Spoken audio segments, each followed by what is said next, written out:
¿Qué tal amigos de Radio María? Les saluda su servidora Maritza Brizuela en su programa A Jesús por María.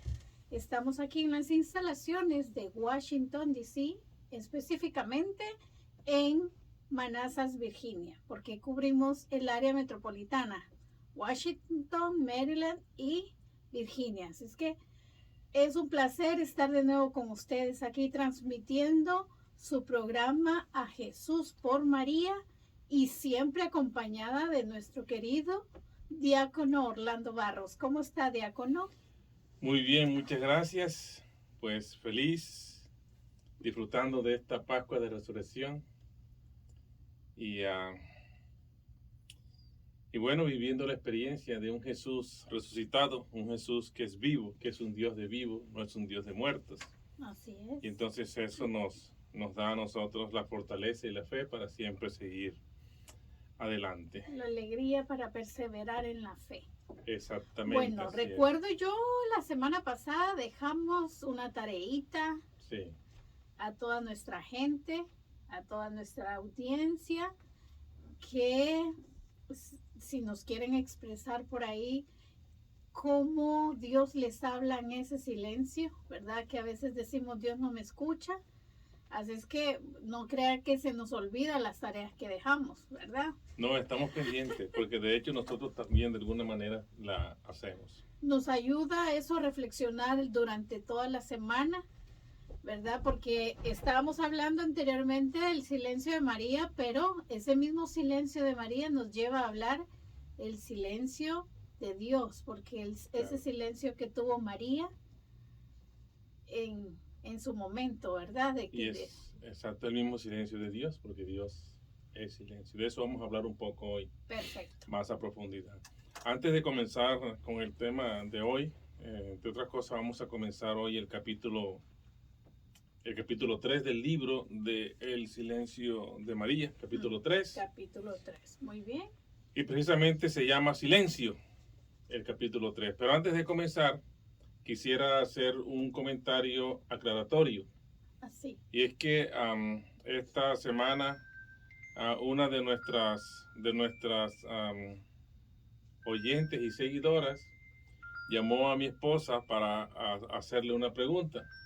Y es con respecto a lo que estamos hablando del silencio de Dios, que a veces Dios a nosotros no lo escuchamos y nos desesperamos. Y nos hacemos la pregunta, ¿y dónde está Dios? ¿Qué pasó con Dios? Y en esa ocasión, la semana pasada, yo hablaba del Salmo 41. El Salmo 41 nos pregunta, ¿dónde está tu Dios?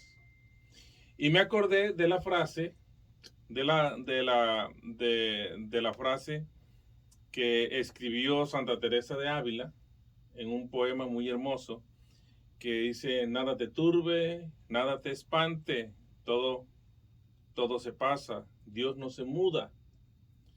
La paciencia todo lo alcanza, quien a Dios tiene, nada le falta, solo Dios basta. Nada te turbe, nada te espante. Lo que sucedió es que de pronto yo no hice la aclaración y esta señora Ruth, que se llama Ruth, le dijo que había buscado en el Salmo 41, desde el Salmo 40 hasta el 45 y no pude encontrar esa frase de Dios, nada te turbe, nada te espante. Okay. Yo quiero públicamente pedirle disculpas a Ruth por la confusión. Probablemente no me supe explicar. Fue conscientemente. Y fue una forma inconsciente. Pero no está en el Salmo 41. Es una frase de Santa Teresa de Ávila, doctora de la Iglesia, entre otras cosas, y que escribió en un poema muy hermoso que se llama precisamente así, nada te turbe. Y hacíamos referencia ese día al Salmo 41 que preguntamos, ¿dónde está tu Dios? Precisamente en el Salmo 29 también nos quejamos y el salmista se queja, escondiste tu rostro y quedé desconcertado. Por eso, porque como Dios nos habla, entonces nosotros pensamos que... El Salmo 29 dice. Sí, el Salmo 29. Okay. Sí. Bueno, muy bien. Entonces entramos al capítulo 3 del libro El silencio de María. El padre Ignacio Larrañaga comienza este capítulo 3 citando el libro de la sabiduría, en el capítulo 18, versículos 14 al 16, y nos dice: un profundo silencio lo envolvía todo, y la noche avanzaba en medio de su carrera, cuando tu omnipotente palabra bajó de los altos cielos al medio de la tierra. Libro de la sabiduría. Está el profeta, está el libro citando el nacimiento de nuestro Señor Jesucristo. Pero que igualmente ese nacimiento se hizo en silencio, y en el silencio de Dios. Fidelidad en el silencio. Lo dice el padre Larrañaga, que la gratuidad y el silencio hacen parte de la fidelidad, y el silencio en la fidelidad. Todo lo definitivo nace y se consuma en el seno del silencio. La vida y la muerte, el más allá, la gracia, incluso hasta el pecado, se consuma en el silencio. Porque el pecado igualmente primero se piensa y luego se ejecuta. Y en el silencio de la mente y en el escondido del alma del pecador está el pecado. Y allí en el silencio se consuma. Lo mismo que la gracia de Dios no se nos manifiesta a nosotros con gran bullicio o con un gran alboroto, se manifiesta en el silencio. La vida, nosotros vivimos la vida y de pronto nacemos y nosotros no escogemos nacer. Nosotros nacemos por el fruto del amor de Dios, somos criaturas de Dios creadas por amor y que utilizan a nuestros padres para crearnos a nosotros. Pero igualmente la vida se consume en el silencio. La muerte igualmente aparece en el silencio. Y todo, absolutamente todo se consuma en el seno del silencio. El silencio es el nuevo nombre de Dios, dice el padre Larrañaga. Él penetra todo, crea todo, conserva y sostiene todo, y nadie se da cuenta. A veces a nosotros la vida se nos pasa en un abrir y cerrar de ojos y no nos damos cuenta. Hoy estamos aquí y mañana de pronto despertamos y estamos ya mayores, por no decir ancianos, y se nos ha pasado la vida. Y si nosotros hacemos un análisis retrospectivo e introspectivo de nuestra propia vida, probablemente llegamos a la conclusión de que la gran mayoría de ella ha sido perder el tiempo. Y no hemos hecho nada. Y no hemos hablado y no se nos ha escuchado porque pasa en el silencio. Pero esa introspección y esa retrospección la logramos con el silencio. Lógicamente, sí. ¿Verdad? Tenemos que sentarnos a pensar para hacer esa meditación de las cosas buenas, malas que la vida nos ha llevado. Por eso es bueno hacer el acto de contrición.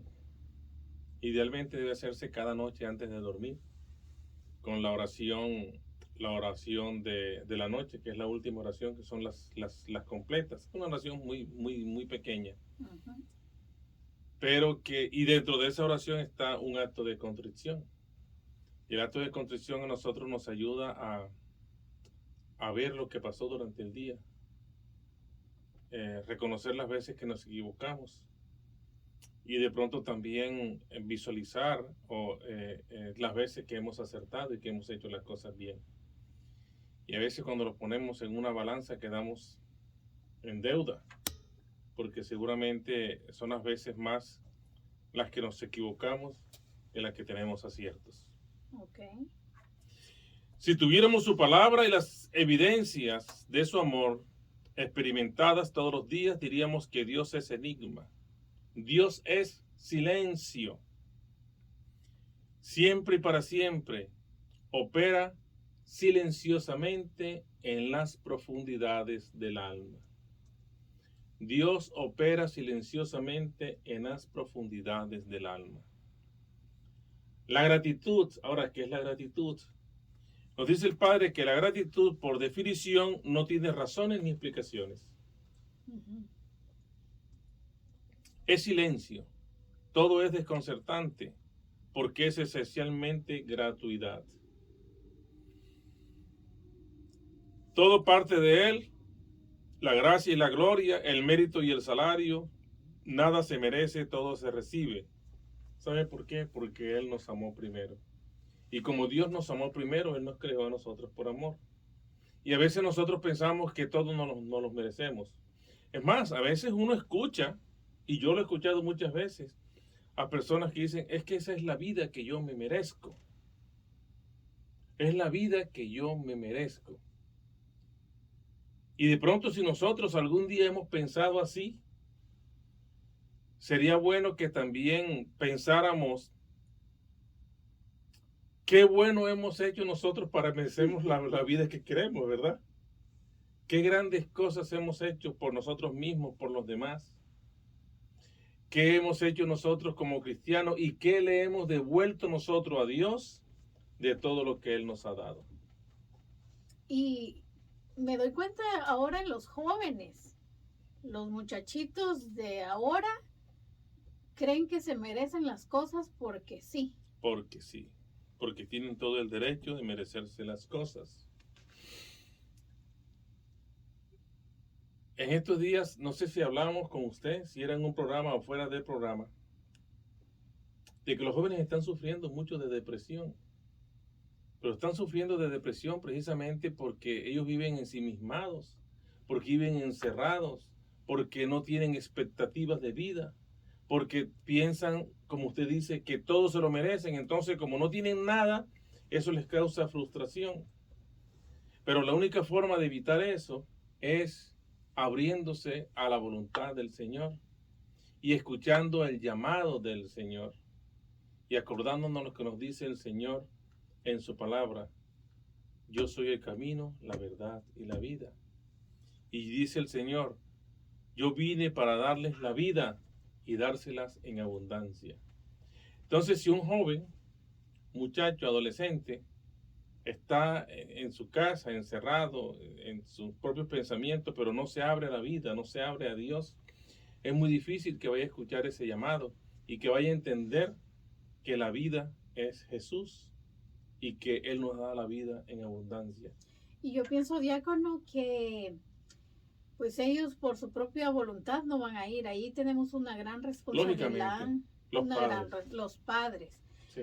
Yo lo veo de que al final pasó conmigo. Mi mamá nos levantaba todos los domingos súper temprano para estar a misa de 7 de la mañana. Entonces, sí me acuerdo el esfuerzo y que un niño tenga para levantarse. Nos levantaba a los 3 hermanos. Pero eso en su momento no dio fruto cuando yo ya era más grande que podía. Entonces como que esa semillita empieza a germinar, claro, tarde o temprano. Entonces yo ahora me acuerdo de esas cosas y bueno, sobre todo con mi niña, bueno, con los 2 niños, cuando voy a la iglesia, obvio ellos nunca van a querer, qué alegría, porque no he logrado todavía, espero que el Señor me ayude en eso, a que sí vayan con alegría. Bueno, mi hija está ahora en el coro, bendito sea Dios, pero digo, estoy sembrando, tal vez no veo ahorita la cosecha, y no sé si la veré después, que disfruten y que realmente sepan el tesoro que tenemos en la iglesia.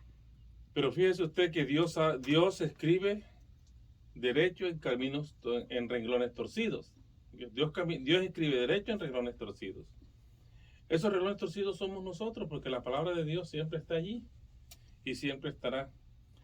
A mí me pasó algo parecido, pero en una forma diferente, que es que a mí no me obligaban mis padres a ir a la misa, sino que en mi escuela primaria, en la escuela primaria, segundo de primaria y tercero de primaria, algo, o sea, toda la primaria hasta quinto, la escuela elementaria. Mi profesora, la primera clase del lunes a las 8 de la mañana en la escuela era la clase de religión. Y lo que nosotros teníamos que hablar en esa religión era primero llevar una hojita que nos daban allá en la misa, que es como un pequeño boletín. Oh, ok.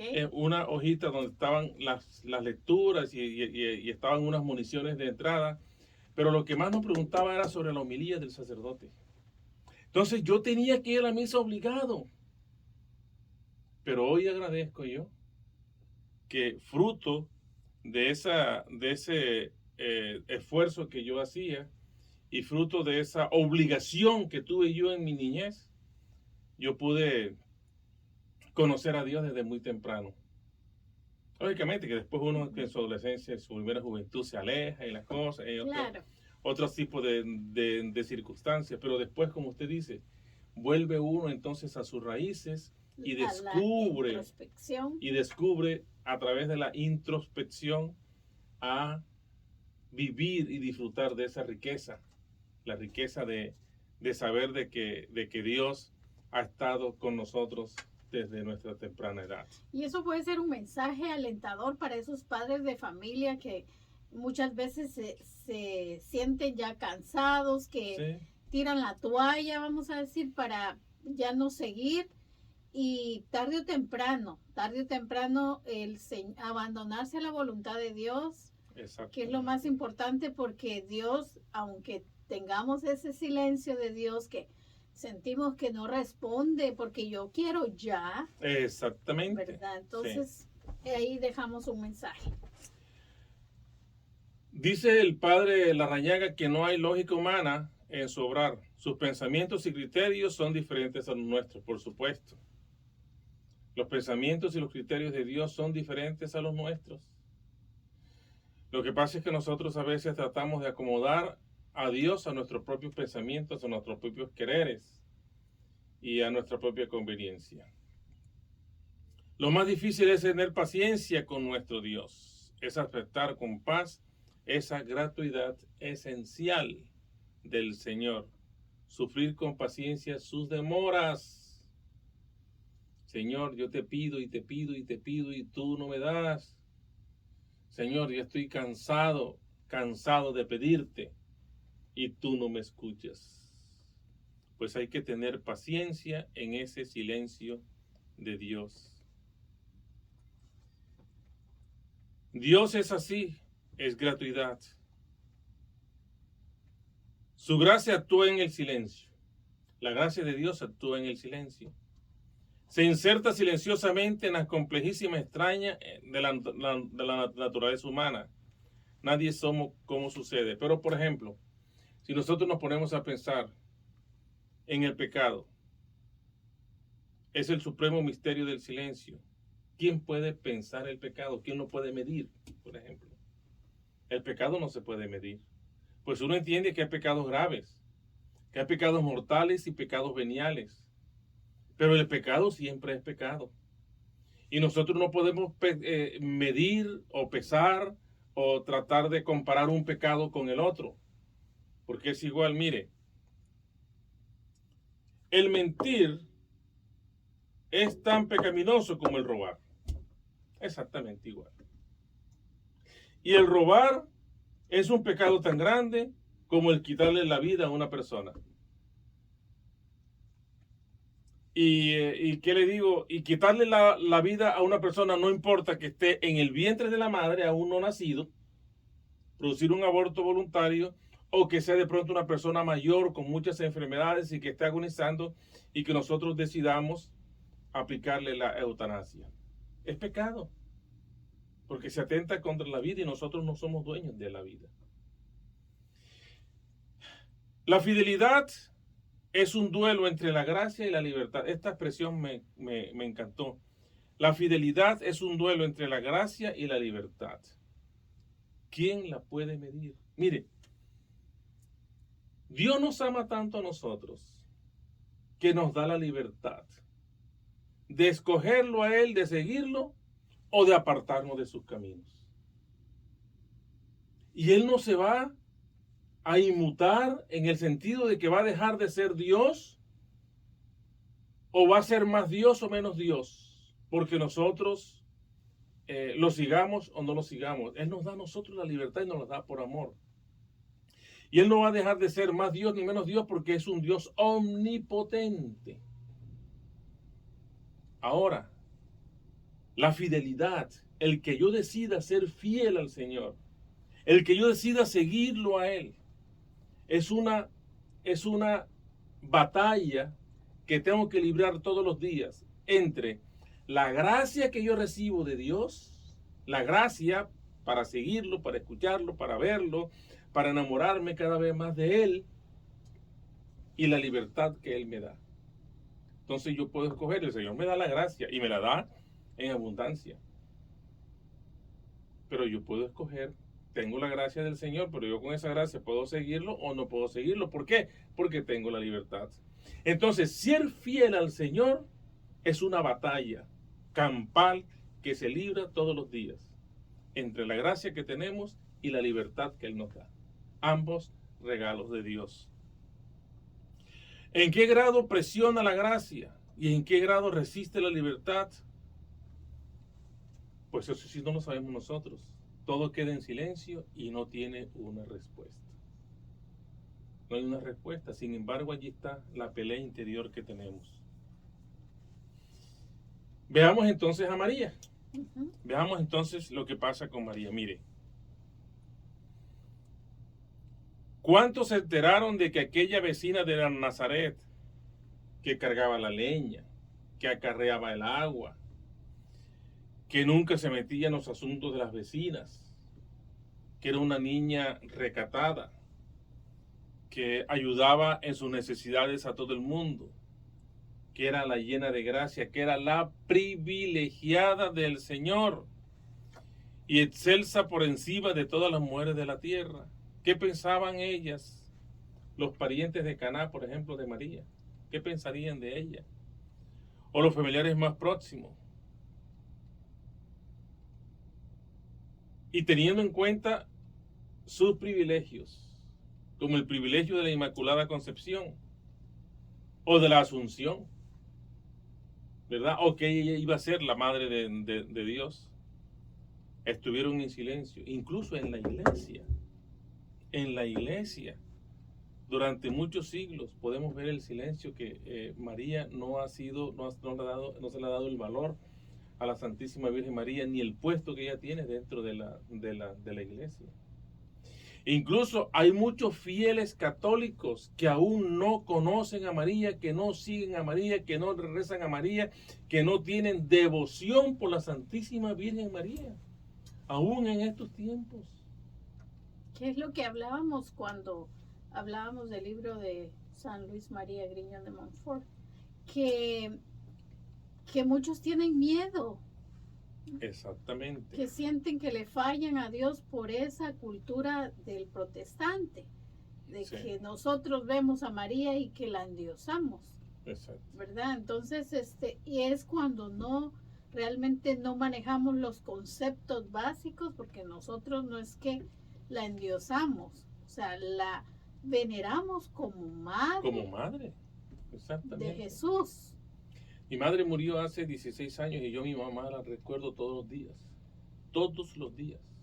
Recuerdo yo a mi madre. No pasa un día sin que yo recuerdo. Y todas las santas misas que yo voy, pido siempre por el alma de mi mamá. Todas, absolutamente todas, por el alma de mi mamá. Y Dios no se va a sentir celoso conmigo porque yo ame a su mamá. Al contrario, se va a sentir complacido. Claro, porque ¿cómo se llama nuestro programa? A Jesús por María. Porque Él sabe que ella nos va a llevar a Él. Exactamente. Receptividad. Dice el padre Larrañaga que él escogió esta palabra, precisamente, silencio, para titular el libro, el silencio de María. y para titular también este capítulo 3 del libro, precisamente silencio. Porque dice él que le merecía y le parecía que resumía y expresaba cabalmente la historia y la personalidad de María. Y entonces nos da ciertas pautas y nos dice, al decir silencio, en el caso de María, él dice, estoy pensando en su disponibilidad y receptividad. Al decir silencio, en el caso de María. Ahora, cuando digo silencio de María, quisiera significar expresar como profundidad, plenitud y fecundidad. Cuando dice silencio en el caso de María, lo relaciona con disponibilidad y receptividad de María. Pero cuando dice silencio de María, entonces lo relaciona con profundidad, plenitud y fecundidad. Pero además de eso, quisiera evocar conceptos como la fortaleza, el dominio propio, o sea, el dominio de sí misma, y la madurez humana. Habíamos hablado en los capítulos, en los programas anteriores, de la madurez, la madurez emocional que tenía María a su temprana edad, ¿verdad? Y él nos lo recuerda aquí. Y además de eso, nos dice que de manera muy especial los vocablos de fidelidad y humildad los consideraría casi como sinónimos de silencio. Hay un poco de filosofía aquí en este capítulo. De hecho, cuando yo estaba leyéndolo, hay mucha filosofía en el capítulo tercero. Y entonces traté de extraer lo más resumidamente posible para tratar de explicar lo que el padre Larrañaga nos quería decir. Dicen, por ejemplo, si vamos al lugar de origen de María. Vamos a pensar en el origen de María. Donde nació María, o donde vivió María, se llama Nazaret. Pero Nazaret no se menciona sino en el Antiguo Testamento, en el Nuevo Testamento. Incluso en el Antiguo Testamento no se menciona a Nazaret. De hecho, en los mapas que tenían el ejército romano, donde ellos tenían marcado todo su territorio hasta el pueblo más pequeño, hasta la provincia más pequeña la tenían marcadas allá porque ellos necesitaban saber que pertenecían a su territorio, a su imperio. Y sin embargo en esos mapas no aparecía Nazaret. Nazaret no aparecía. Y si de pronto pasaban, sí, eso es Nazaret, ahí eso no. De hecho, en el Evangelio de San Juan, cuando Santiago, el hermano de Juan, ve a Natanael, le dice, oye Natanael, ese hemos encontrado al Señor, ese de que nos hablan los profetas y el que estaba anunciado en los libros, hemos encontrado al Señor. Y Natanael y le dice, imagínate, y es Jesús de Nazaret. Y Natanael expresa una frase y dice, de Nazaret puede salir algo bueno. De Nazaret puede salir algo bueno, dice. Y eso lo cita el evangelista Juan en el capítulo 1. Lo podemos encontrar para los que anotan. Juan 1:46. De Nazaret puede salir algo bueno, dice Natanael a Santiago cuando fue este hombre con esa alegría. Mira, encontramos al Mesías. Y viene de Nazaret y dice, de Nazaret, no, me olvídate. Sin embargo, Santiago le insiste y dice, ven para que lo conozcas. Ven para que lo conozcas. Y entonces cuando él se acerca a Jesús, le dice, yo te vi que estabas en la higuera. Y dice, tú, sí, claro, antes de que Santiago te fuera a avisar, ya yo sabía quién eras tú. Y entonces él dice, oh, fíjate tú, de Nazaret, y es el hombre. Sí, y tanto así que es uno de de los discípulos del Señor. Todo es silencio en torno a María. Miren, ¿dónde nació María? ¿Quiénes fueron sus padres? Pues la Sagrada Biblia a nosotros no nos dice dónde nació María. No nos dice quiénes fueron sus padres. Nosotros conocemos quiénes fueron sus padres por dos fuentes. Primero, la tradición de la iglesia. Y segundo, los evangelios apócrifos. Allí nosotros conocemos sobre los padres de María. Y sabemos que se llamaban Ana y Joaquín. Pero fíjese usted que en los mismos evangelios, si nosotros vemos los evangelios y comenzamos con el evangelio de Mateo. El evangelio de Mateo comienza con la genealogía de Jesús. Y no se refiere a María, sino al final, y habla incluso de los padres de José. No habla de los padres de María. Porque él dice, y Jacob engendró a José, esposo de María, de la que nació Jesús, llamado el Cristo. Evangelio de Mateo, capítulo 1. Así comienza el Evangelio de Mateo con la genealogía de Jesús. Pero no dice, y María, hija de Joaquín y de Ana. No, nómbranos no, a los padres o al papá de José, esposo de María, de la que nació Jesús, llamado el Cristo. El Evangelio también nos habla a nosotros de que Jesús, el Evangelio de Mateo habla a nosotros de que Jesús asume la paternidad de Jesús. Nos recuerda el episodio de los Reyes Magos. Nos recuerda la huida a Egipto. Pero siempre a José, no a María. Porque el ángel se le aparece a José. El Señor dice, mira, coge a tu mujer o coge al niño, a su madre y llévatelos a Egipto hasta que yo te avise. Y luego regresan de Egipto.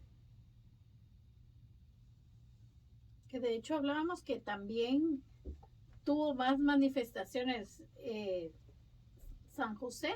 Sí, que la Virgen María. Que la Virgen María. Porque la Virgen María solamente se le apareció una vez. Y a José se le aparece antes y se le aparece después. Y dice, mira, toma al niño y llévatelo. Y después en Egipto le dice, mira, ya se murió aquel, regresa. ¿Verdad? Más manifestaciones tuvo José que la Virgen María. O sea, Dios le habló más a José que a María, porque María siempre estuvo en silencio. El silencio de Dios, del que hablábamos nosotros la vez pasada.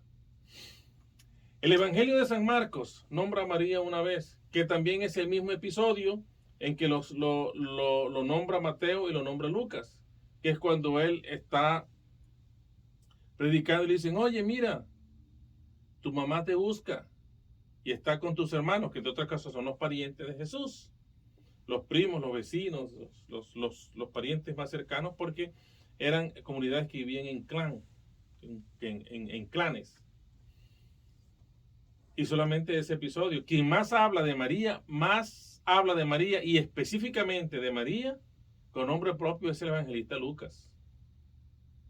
Que el evangelista Lucas, ahí sí nosotros vemos que nos habla de la anunciación, nos habla de la visitación, nos habla del nacimiento de Jesús, nos habla de la visita de los pastores, nos habla de la presentación y nos habla de Jesús en el templo. Porque Juan el evangelista nos habla de María en dos ocasiones.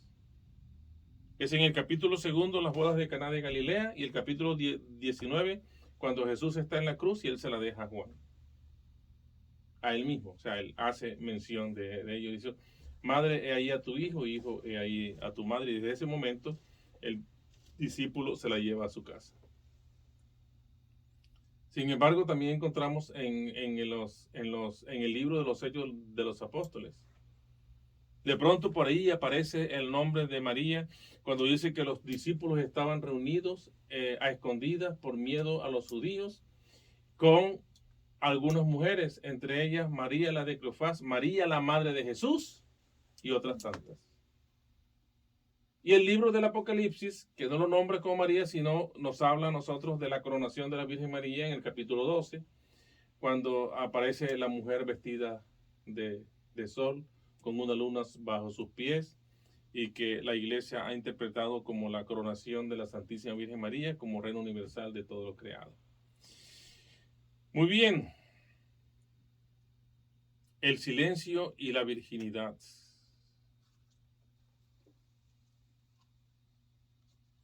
Miren, la virginidad en sí mismo, nos quedan 15 minutos aproximadamente. 15. La virginidad en sí misma es silencio y soledad.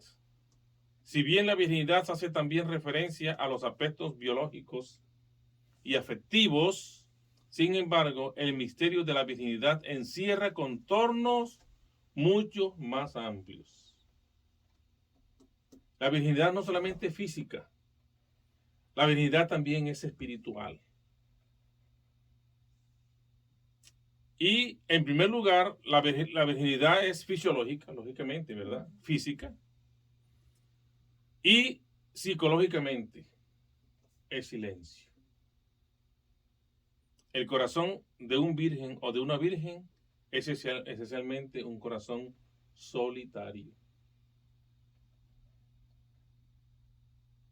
La virginidad tiene hundidas sus raíces en el misterio de la pobreza, pero principalmente en el aspecto más radical de la pobreza, que es la pobreza espiritual, no tanto la material. A veces nosotros cuando hablamos de la pobreza, pensamos, porque estamos direccionados mentalmente en que la pobreza es la carencia de bienes materiales. Y nos olvidamos muchas veces de esa pobreza espiritual, que es la de entregarse, de saber, Señor, que yo no tengo nada, yo todo lo dependo de ti. Que esa es la que nos habla la Biblia y a veces la entendemos como lo que usted decía, la carencia de bienes, la carencia de... Exacto, de bienes materiales. De bienes materiales. Pero es la pobreza espiritual. Muchas veces cuando la Biblia nos habla a nosotros de los pobres, nos está hablando de los pobres de espíritu. Incluso en el capítulo 5 del Evangelio de Mateo, que comienza con las bienaventuranzas. Bienaventurados los pobres de espíritus, porque ellos heredarán el reino de los cielos. Así comienza el sermón de la montaña. Mire, nos dice el Padre que la soledad, el silencio, la pobreza, la virginidad, no son ni tienen en sí el mismo valor alguno. Solo un contenido le da sentido y valor, que es Dios. Lo que le da sentido a la virginidad, a la pobreza, al silencio, a la soledad, a ese corazón solitario del virgen o la virgen, lo que le da sentido es Dios. Pero igualmente nuestra vida cristiana le da sentido a Dios. Nosotros, al comienzo usted me preguntaba, ¿cómo está, diácono? Yo, pues feliz, porque estamos viviendo la Pascua de Resurrección del Señor. Y nosotros estamos contentos porque estamos celebrando que el Señor resucitó, que es un Dios de vivos, no es un Dios de muertos. Entonces, así como el Dios le da sentido al corazón virgen, igualmente a nuestra vida cristiana, el sentido se lo da Dios. Y el Dios resucitado, no es el Dios crucificado, es el Dios resucitado. Es lo que le da sentido a nuestras vidas. La virginidad significa pleno consentimiento al pleno dominio de Dios. Dios mismo es el misterio final y la explicación total de la virginidad. Y estamos hablando de María, de la virginidad de María, que fue una virginidad física y una virginidad espiritual, más espiritual. Bueno, física también, porque ella fue virgen. Pero fue virgen en cuerpo y fue virgen en alma, porque su alma era pura. Porque ella era la Inmaculada Concepción, o es la Inmaculada Concepción. Perdón. Porque ella es la llena de gracias. Porque ella no tuvo pecado. Por todo eso y por muchas otras cosas que nosotros pudiéramos hablar aquí, Y si nos pasa este tiempo de programa, por eso María es virgen, física y espiritualmente. María es una profunda soledad, es una profunda virginidad. Ella toda, poblada completamente por su Señor, por su Dios, por su todo. El Señor habita en ella plenamente. Dios la puebla a ella completamente. Esa figura humana que aparece en los evangelios, tan plena de madurez y paz, atenta y servicial para los demás, es el fruto de una virginidad vivida a la perfección. Porque es Dios quien está con ella. Y esa debe ser también nuestra meta, que Dios esté pleno en nuestras vidas. Pero nosotros sacamos a Dios de nuestra mente, de nuestra vida, porque estamos preocupados por muchas otras cosas. Por las afullas diarias de la vida, por el trabajo, la familia, la lluvia, que se hace calor o que se hace frío, por las facturas que tenemos que pagar, por todas esas cosas. ¿Y sabe qué es lo más triste, diácono? Que el enemigo no para. Eso es lo más triste. El enemigo no para. Ese no duerme. No, él no descansa. Y nosotros, ni en las horas que deberíamos de estar en oración. Exactamente. Estamos pendientes de otras cosas diferentes. Y me llamaba la atención que he estado escuchando que incluso ha habido una convención en Boston satánica. Una convención de... Y que estaban los tickets todos vendidos. Agotados. Dios. Y nosotros, y si miramos el Santísimo... Solo.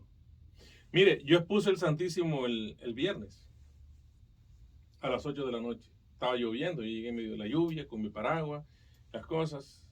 4 personas salían allí. Y de las 4 personas estaba un diácono con su esposa, un diácono Jim con su esposa y 2 o 3 personas más. Wow.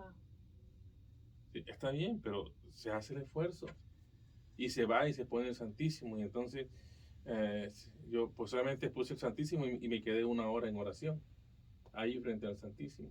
Hice yo mi propia hora santa para mí, porque da tristeza cuando uno encuentra el Santísimo expuesto y solo. Y solo, sí. Bueno, mire, hay una escena íntima y ya estamos terminando, de pronto sí vamos a terminar a tiempo, la escena íntima. Y la escena íntima que nos refiere el padre Larrañaga está en la Anunciación. Constituye un relato de oro. De la misma manera que al principio del mundo, el Espíritu de Dios revoloteaba sobre las aguas. En el libro del Génesis lo podemos encontrar, capítulo 1, ¿verdad? Así en esta escena, nosotros también podemos imaginarnos que la presencia de Dios palpita, como si presintiéramos la inminencia de un acontecimiento decisivo para la historia del hombre, para la historia de la humanidad, en ese relato de la Anunciación. Nosotros podíamos imaginarnos esa escena y que está precedida por el ángel. Es llega el ángel, ¿verdad? A la escena. Y María, ¿qué hace? ¿Cómo está? ¿Cuál es su comportamiento? Pues María está en silencio. María está en silencio. La joven observa, reflexiona y calla, porque ella es silencio. No es un silencio patético ahí, que está petrificado, que tiene miedo, no. Ella está analizando lo que está pasando. Es la actitud simple de la esclava, que está mirando las manos de su dueña, de su ama. El Salmo 122 me dice, como mira la esclava las manos de su ama, así, Señor, te espero yo, dice el Salmo 122. 122. Está atenta y está obediente. El ángel habla todo porque Él es el mensajero. Él trae el mensaje. María está allí en silencio. Él se aparece en la escena. Ella lo mira, reflexiona, piensa, todo lo asimila. Ella es la esclava, no pronuncia palabra. Solo una pregunta y solo una declaración. Y la pregunta todos la sabemos. ¿Y cómo puede ser esto? Puesto que no conozco varón. Pero hay algo de lo que nosotros hablamos aquí hace un par de programas anteriores, de pronto 3 programas, que hablamos de la turbación de María, que María se turbó. Y dice el padre Larrañaga que el ángel le dice, alégrate, llena de gracia, el Señor está contigo. Ese fue el saludo del ángel. Alégrate, llena de gracia. Ave María, le dice, Ave María. Alégrate, llena de gracia, el Señor está contigo. Ave María, Dios te salve, a ti, María. Podríamos pensar que María pensaría como una niña joven, ¿y esto qué pasó? Es una visión, estoy alucinando, estoy soñando. ¿Es una presencia interior o me estoy escuchando yo misma? Es probable que ella haya pensado eso. Fuera lo que fuese, la joven fue declarada por el cielo como privilegiada, encantadora, amada más que todas las mujeres de la tierra. Y entonces María se turbó. De lo que hablamos la vez pasada o hace un par de programas atrás. ¿Y qué significa la turbación? Quedó la madre emocionalmente quebrada, se asustó ante la visión, la locución o lo que fuese, fue presa de los nervios por el conjunto ambiental, por el tratamiento solemne que le dio. O sea, son preguntas que nosotros nos podemos hacer y que cualquier persona del común se puede hacer. Y que también nos da el sentido de que ella tiene esa parte humana también. Claro, por supuesto, que María es humana como nosotros, nacida de un hombre y de una mujer creada por Dios, con la gran diferencia, que ella nació sin el pecado original y nosotros cargamos con la culpa de la desobediencia de nuestros primeros padres. Miren, cuando una persona sufre una turbación, su mente queda ofuscada, se siente incapaz de coordinar ideas. Uno se asusta por cualquier cosa. Miren, hace unas semanas atrás yo casi tengo un accidente en la 66. Los carros que estaban delante de mí se chocaron 3 carros, 3 no, eran 5 en total. Y yo alcancé a ponerle los frenos a mi carro y mi carro, como en las películas, sonó y tembló así. Y en ese momento yo freno y quedo a un par de pulgadas del otro carro. Pero en esos momentos, ¿qué hace? Yo estaba turbado. Yo me turbé. O sea, Dios me dio a mí la gracia para que yo pudiera reaccionar y frenar. Es más, yo estaba esperando el impacto. Pero cuando entonces yo me quedé un par de segundos allí, entonces, bueno, ya gracias a Dios. Es más, yo iba rezando el Santo Rosario, porque iba para mi trabajo en 6:30 de la mañana. Y entonces yo luego, bueno, espérate, digo, ¿qué puedo hacer? Miré por los retrovisores, vi que los carros atrás estaban lejos, entonces puse las luces de parqueo, di atrás, no me bajé porque me di cuenta que las personas que se accidentaron se estaban bajando, entonces están bien, ¿verdad? Entonces si yo me bajo voy a confundirlos a ellos más bien, entonces yo me fui. Pero yo me turbé. Y una persona que se turba, ¿qué hace? Queda ofuscada, queda incapaz de coordinar ideas. En cambio Lucas constata que la madre, turbada y todo, ¿verdad? Sorprendida y todo, se puso tranquilamente a pensar cuál sería el significado de aquellas palabras. Y él lo dice. Y ella se preguntó y se preguntaba, ¿qué significarán estas palabras? Ella tuvo la capacidad, la madurez emocional suficiente para pensar en el significado de esas palabras. ¿Y en qué consistió entonces la turbación de María? La situación de María era como la de aquella persona que se siente ruborizada por el tratamiento, que se siente indigna, porque ha puesto los ojos en la humildad de su esclava. Porque ha puesto los ojos en la humildad de su esclava. Y podemos cerrar tal vez con esto. Exactamente. Podríamos dejar aquí Sí. y pensar que a pesar de todo, Ujú. María pudo reconocer a su Señor, reconocerse ella humilde y poder entender que Dios había puesto los ojos en la humildad de su esclava.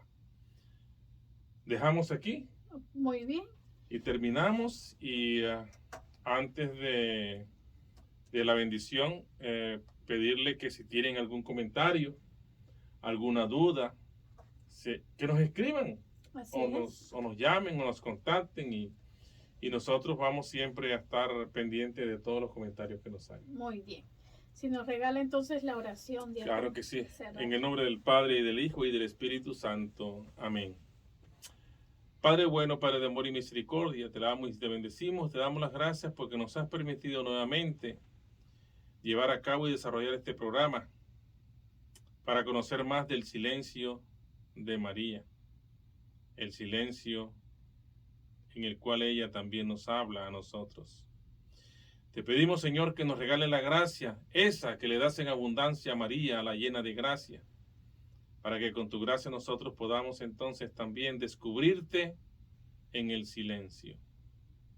Te lo pedimos por tu Hijo amado Jesucristo y por la intercesión de la Santísima Virgen María. Bendita sea tu pureza y eternamente lo sea, pues todo un Dios se recrea en tan graciosa belleza. A ti, celestial princesa, Virgen Sagrada María, yo te ofrezco en este día alma, vida y corazón. Mírame con compasión, no me dejes, Madre mía. En el nombre del Padre, y del Hijo, y del Espíritu Santo. Amén. El Señor esté con ustedes. Y con su espíritu. Y la bendición de Dios Todopoderoso, Padre, Hijo y Espíritu Santo, descienda sobre ustedes y permanezca para siempre. Amén. Pueden ir en paz. Demos gracias a Dios. Que tengan todos una feliz y santa semana. Hasta luego y los esperamos en su próximo programa de A Jesús por María. Así será.